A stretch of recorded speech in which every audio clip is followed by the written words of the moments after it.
மக்கள் அனைவருக்கும் வணக்கம். நம்ம சிங்கப்பெண்ணை சீரியல்ல ஒரு முக்கியமான ப்ரோமோ தான் பார்க்க போறோம். கடைசி வரை ஸ்கிப் பண்ணாம பாருங்க.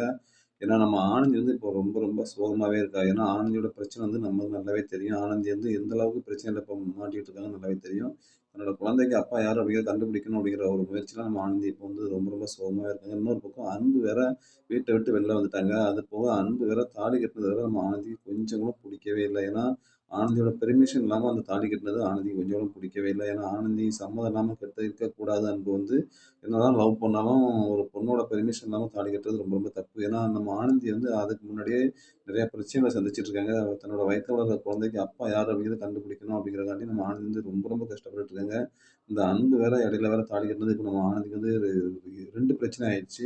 ஒரு பக்கம் வயித்துல வளர்ற குழந்தைக்கு அப்பா யாருன்னு கண்டுபிடிக்கணும். இன்னொரு பக்கம் அன்பு கட்டின தாலி என்ன செய்றது அப்படின்னு சொல்லி நம்ம ஆனந்திய வேற முழிச்சிட்டு இருக்காங்க.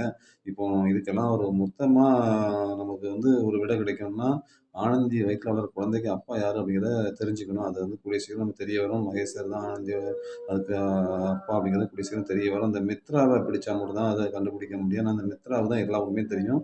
ஆனா ஆனந்தி கூடிய சீக்கிரம் அத கண்டுபிடிச்சுருவாங்க. ஏன்னா இப்போதைக்கு ஜூஸ் கொண்டு குடுத்தது வந்து ரகு தான் அப்படிங்கிறது தெரிஞ்சுச்சு. அந்த ஜூஸ்ல மயக்க மருந்து குடுத்தது யாரு அப்படிங்கிறத கூடிய சீக்கிரம் நம்ம ஆனந்தி கண்டுபிடிச்சுருவாங்க. கண்டுபிடிச்சதுக்கு அப்புறம் தான் இது வந்து ஒரு பெரிய பிரச்சனையே வரப்போகுது. ஏன்னா மகேஷ் சார் கண்டிப்பா ஆனந்திய விட்டு குடுக்க மாட்டாங்க. தன்னோட குழந்தை வயித்துல வளருதுன்னா கண்டிப்பா மகேஷ் சார் விட்டு குடுக்க மாட்டாங்க. இன்னொரு பக்கம் நம்ம அன்பு கட்டின தாலிக்கு என்ன பதில் சொல்ல போறாங்க அப்படிங்கிறது தெரியல. ஏன்னா அன்பு கட்டின தாலி தூர கழட்டி போட முடியாது. ஆனா ஆனந்தி என்ன முடிவு எடுக்க போறாங்க அப்படிங்கிறத நம்ம பொறுத்திருந்து பார்ப்போம்.